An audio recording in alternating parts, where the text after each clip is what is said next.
Assalamu alaikum. Welcome to my YouTube channel Knowledge for Students. Students, today we are starting class number 24. And in today's class, we are going to talk about future indefinite tense. But class शुरू करने से पहले अगर अभी तक आप लोगों ने मेरे चैनल को सब्सक्राइब नहीं किया तो प्लीज़ सब्सक्राइब के बटन पर क्लिक कर दें। अगर आपको मेरी वीडियोस पसंद आ रही हैं और अगर आप इनसे कुछ सीख रहे हैं तो प्लीज़ लाइक एंड शेयर के बटन पर क्लिक कीजिए। और अगर आपको कोई इशू हो रहा है, कोई मसला हो रहा है, कोई कन्फ्यूजन हो रहा है तो प्लीज़ आप लोग कमेंट्स बॉक्स में जाके कमेंट्स कर सकते हैं। इंशाल्लाह मैं आपका जो भी कन्फ्यूजन होगा आपका क्लियर करूँगा। तो चलें गाइस, स्टार्ट करते हैं आज की हमारी क्लास। स्टूडेंट्स, हम बात करने जा रहे हैं फ्यूचर इंडेफिनिट की। सो फ्यूचर इंडेफिनिट के हवाले से सबसे पहले इसकी डेफिनेशन को समझते हैं।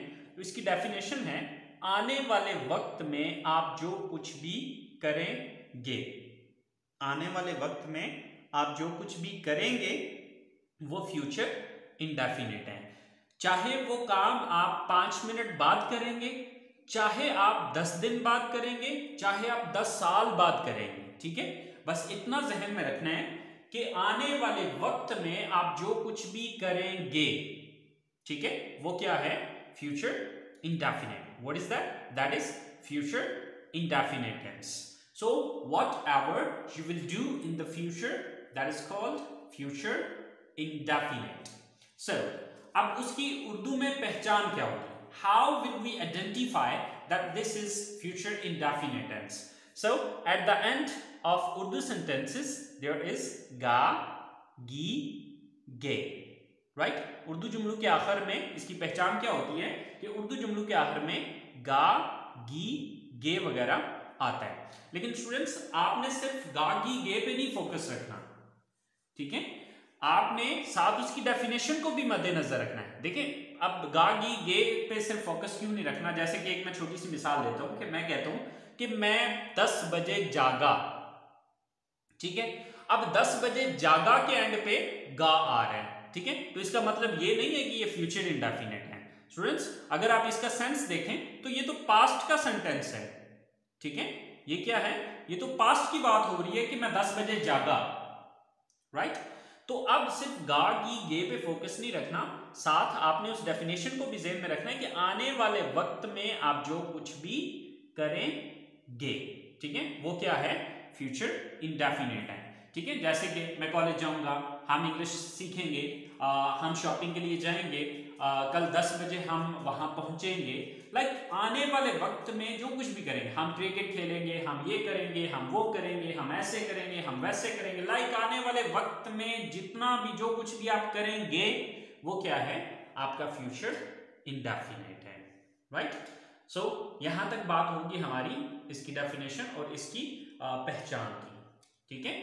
तो आने वाले वक्त में आप जो कुछ भी करेंगे वो फ्यूचर इंडेफिनिट में आएगा और उसके लिए आप ये स्ट्रक्चर अप्लाई करेंगे या इस स्ट्रक्चर को आप फॉलो करेंगे, ठीक है। अगर आप प्रेजेंट इंडेफिनिट टेंस की स्ट्रक्चर को देखें तो उसमें क्या था?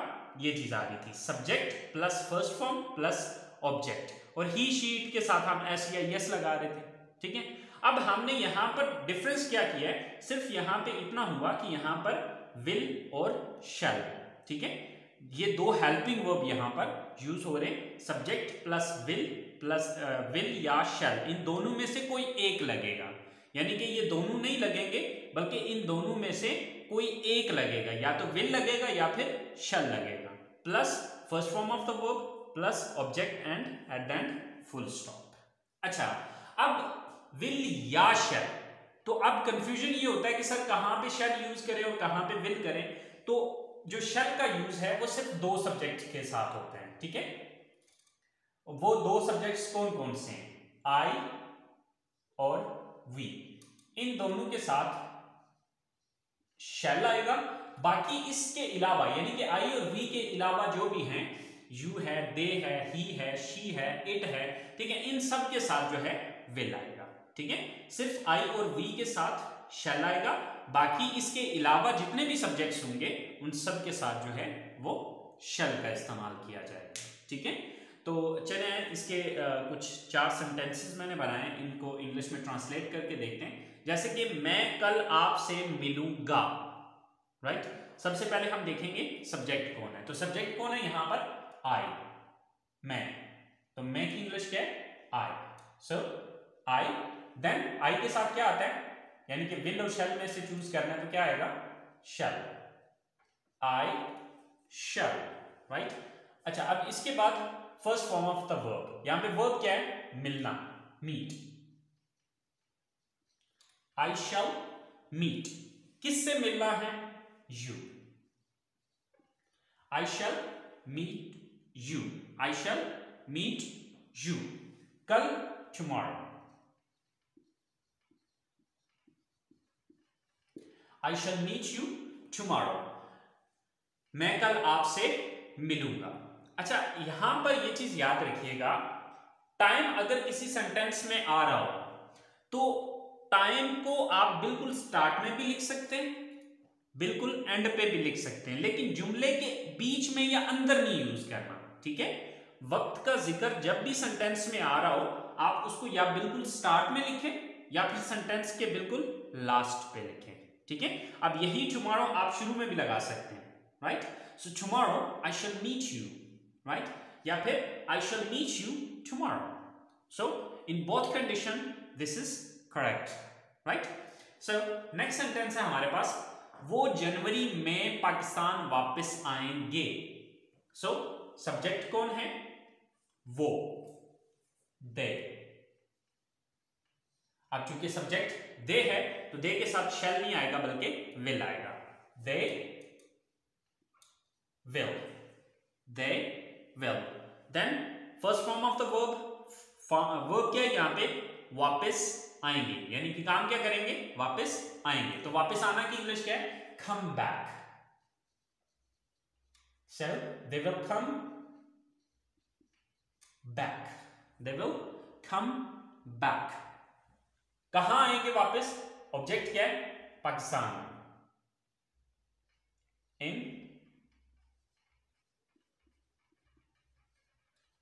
Pakistan. They will come back in Pakistan. कब आएंगे? अब देखिए यहां पर भी वक्त आ गया है, ठीक है। जनवरी जो है ये एक टाइम है, राइट। तो अब इन जनवरी अगर आप शुरू में लगाते तब भी सही था, अगर हम इसको लास्ट पे लगा रहे हैं तब भी सही है। सो इन जनवरी, they will come back in Pakistan in January. वो जनवरी में पाकिस्तान वापस आएंगे। सेकंड लास्ट सेंटेंस है, पाकिस्तान ये मैच जीतेगा। अब ये काम कौन करेगा? सब्जेक्ट कौन है? पाकिस्तान। सो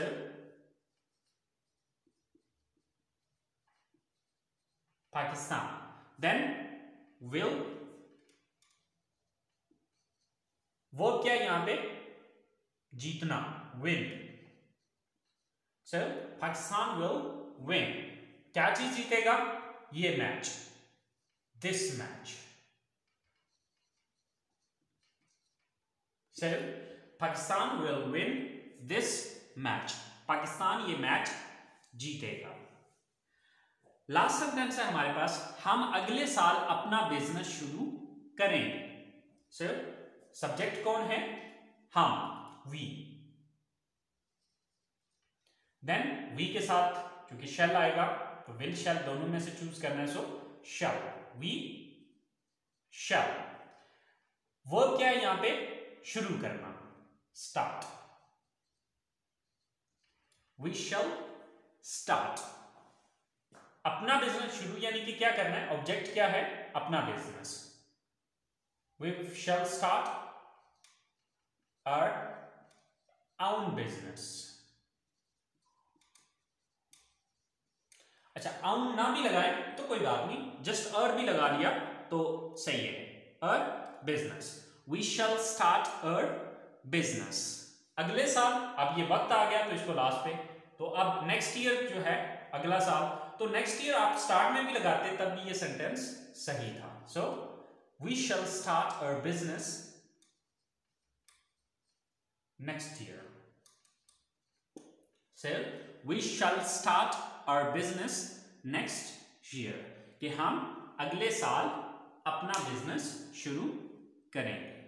सो स्टूडेंट्स, ये फ्यूचर इंडेफिनिट टेंस के पॉजिटिव सेंटेंसेस हैं। आई होप आपको पॉजिटिव सेंटेंसेस की समझ आ गई होगी। तो चलें अब हम बात करते हैं इसके नेगेटिव सेंटेंसेस की। सो स्टूडेंट्स, नेगेटिव सेंटेंस बनाने के लिए हम क्या करेंगे, सिंपल शैल और विल के बाद नॉट लगा देंगे। बस एक छोटा सा पॉइंट अपने जहन में रखें कि अगर किसी सेंटेंस के अंदर हेल्पिंग वर्ब मौजूद हो तो आप पहले हेल्पिंग वर्ब के बाद नॉट लगा दें, ठीक है। तो अब देखें कि जब हम प्रेजेंट इंडेफिनिट या पास्ट इंडेफिनिट सेंटेंस को डिस्कस कर रहे थे तो वहां पे हेल्पिंग वर्ब नहीं आ रहा था, सीधा फर्स्ट फॉर्म या सेकंड फॉर्म आ रही थी, ठीक है। Subject plus first form, subject plus second form.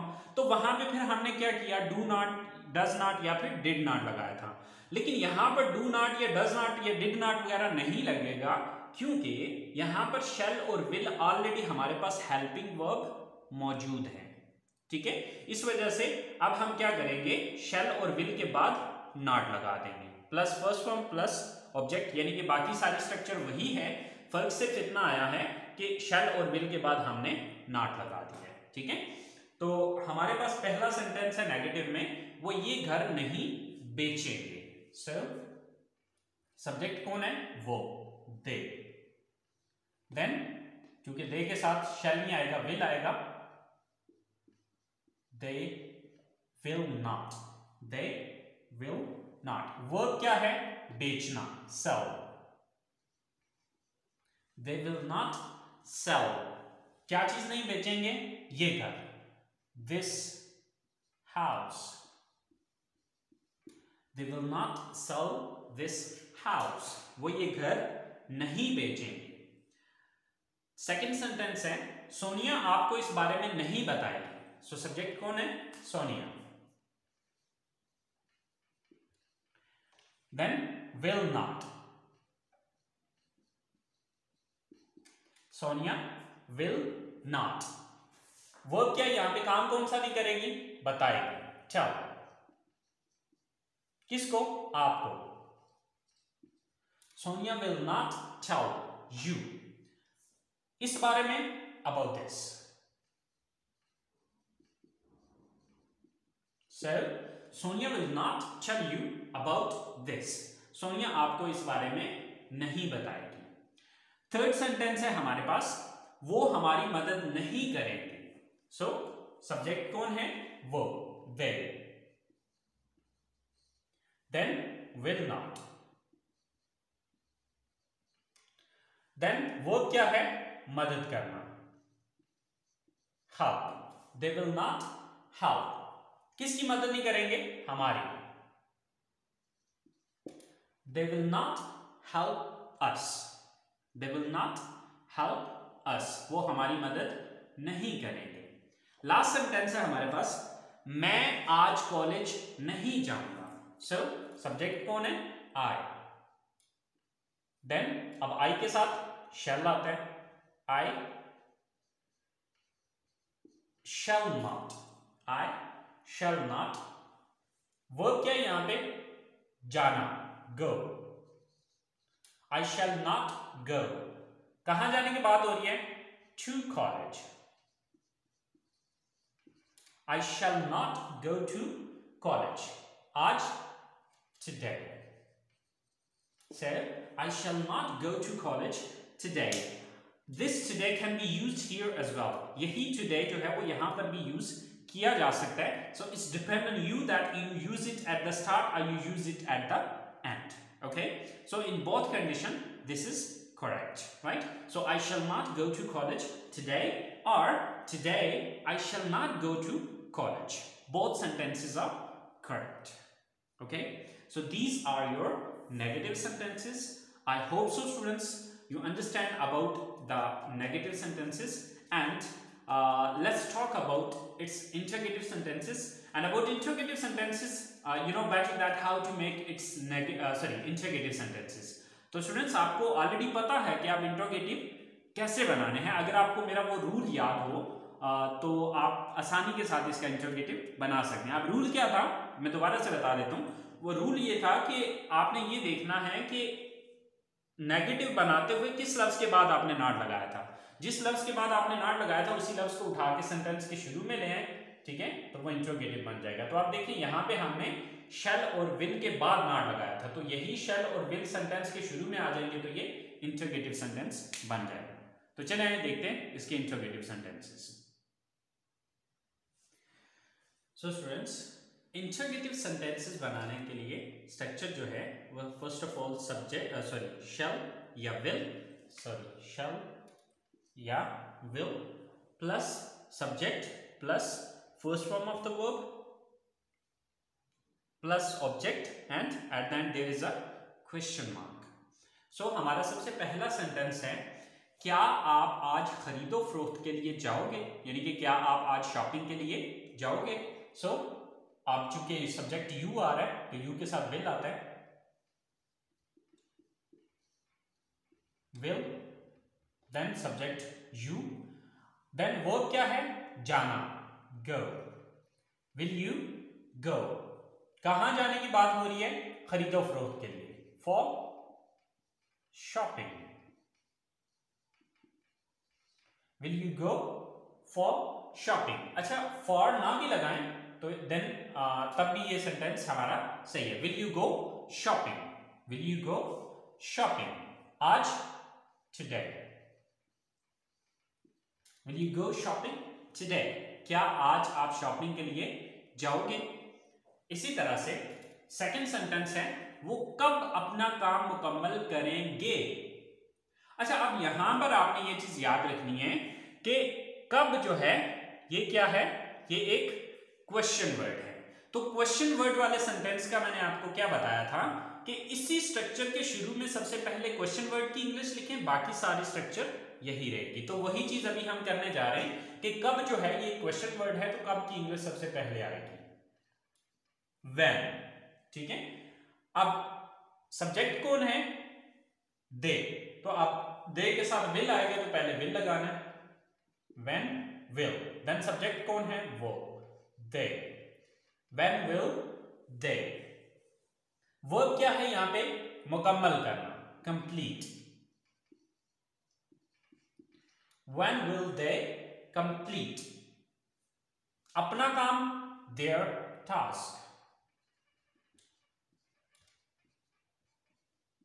when will they complete their task, वो अपना टास्क कब कंप्लीट करेंगे। अब टास्क की जगह पे आप वर्क यूज करना चाह रहे हैं तो आप वर्क भी यूज कर सकते हैं, ओके, बट ज्यादा बेटर है कि टास्क का वर्ड यहां पर यूज किया जाए। सो when will they complete their task, वो अपना टास्क कब मुकम्मल करेंगे। सो लास्ट सेंटेंस है, वो कैसे वहां पहुंचेगी, okay. So here as well we are using question word, तो यहां पर भी कैसे जो है ये क्वेश्चन वर्ड है। सो अब कैसे की इंग्लिश सबसे पहले आएगी, कैसे की इंग्लिश क्या होती है, हाउ, देन विल,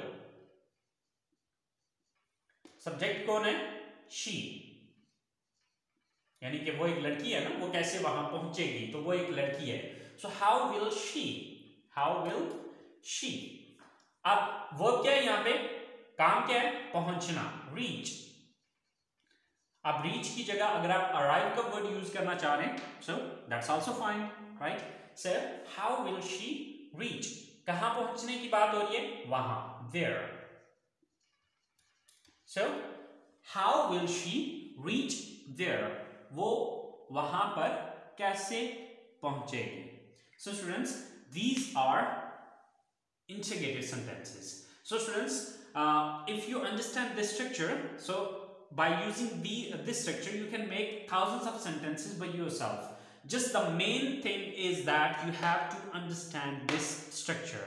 असल चीज ये है कि अगर आप इन स्ट्रक्चर्स को समझ जाते हैं तो फिर आपके लिए सेंटेंसेस को बनाना कोई प्रॉब्लम नहीं है, बशर्ते कि आपके पास वोकैबुलरी हो, ये अल्फाज मौजूद हो, ठीक है। आपको ये अल्फाज आते हों कि यार खरीदना की क्या इंग्लिश है, मुकम्मल करना की इंग्लिश क्या, लाइक ये वोकैबुलरी होगी तो तब आप फिर उस स्ट्रक्चर को फॉलो करते हुए सेंटेंस बना पाएंगे। सो स्टूडेंट्स, ये हमारा फ्यूचर इंडेफिनिट टेंस था। आई होप सो आपको ये सारी चीज़ क्लियर हो गई होगी। तो आज की क्लास को यहीं पे ख़त्म करते हैं। तो इंशाल्लाह ज़िंदगी रही तो अगली क्लास के साथ मुलाकात होगी आपसे। तब तक दुआओं में याद रखिएगा। अल्लाह हाफिज़।